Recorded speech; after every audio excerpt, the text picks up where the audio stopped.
Well, we just saw Belle, and the way that the show works is we will give you a quick review of whether we like the movie or not, who we think would enjoy it, and whether we think you should go out and see it. And then if it sounds like something that you're interested in, go check it out. Come back later and watch the rest of this video.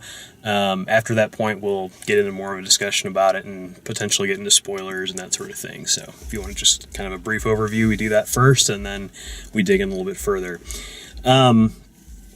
So this movie is, it's exactly what you expect.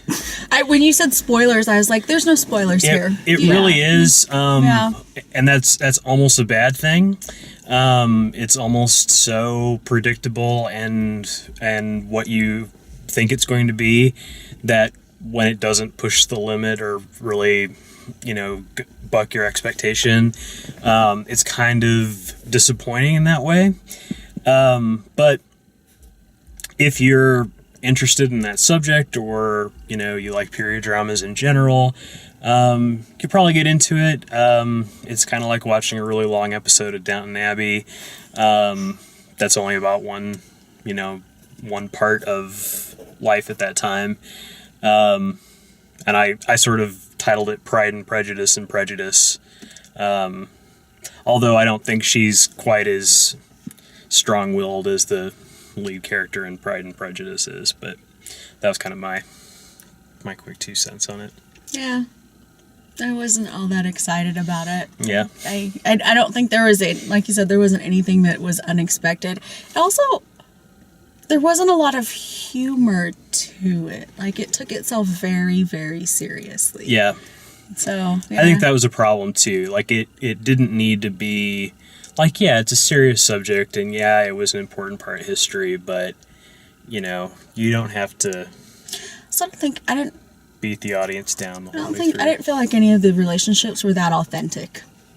I didn't really buy that their friendship was that, like, it was all or any of the romantic relationships. I didn't. Yeah, so they didn't really develop, there's a lot of, like, people just sort of kept each other at arm's length because that's sort of how the times were. Right. And then they'd break that rule and have somebody that would speak in, like, what would be the most liberal possible position at that time. Right. So it was kind of inconsistent in that way. What did you think?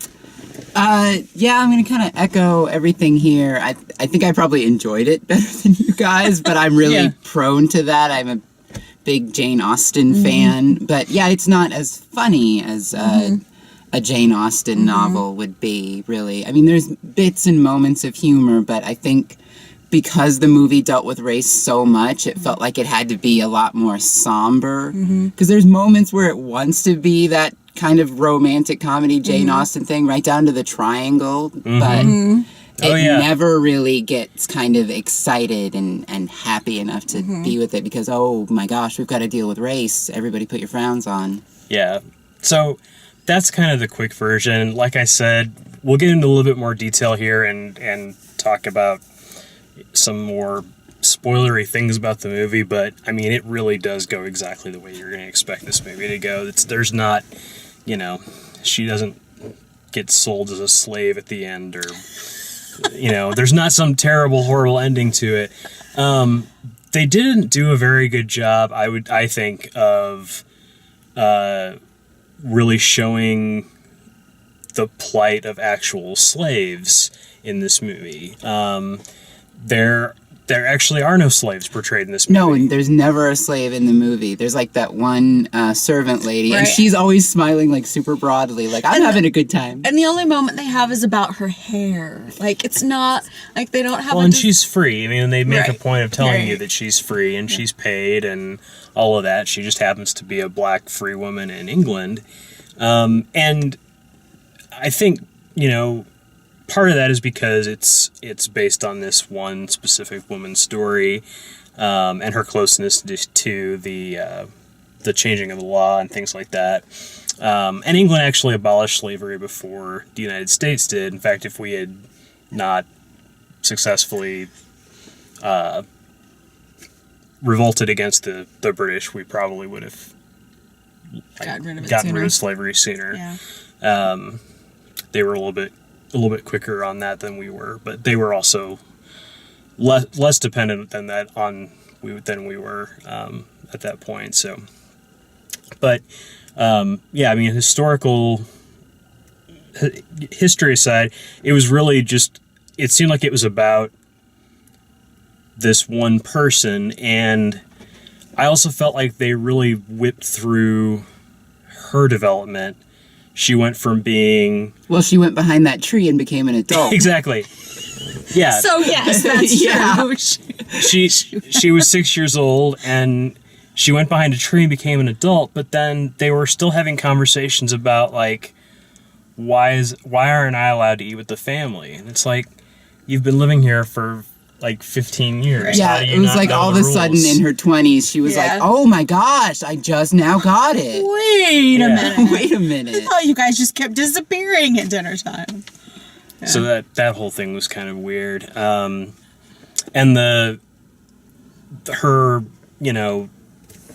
two potential suitors are, the established gentleman who just kind of wants her for her money, and then there's the super liberal abolitionist guy that sort of teaches her about the fact that her great uncle, who's essentially her father in the movie, is trying to decide this really landmark case about whether or not slaves are considered people or cargo or that sort of thing, and that decision kind of ends up being sort of this weird compromise of the two things, where that case is fraud, but you're still allowed to insure slaves and any other kind of cargo that you want.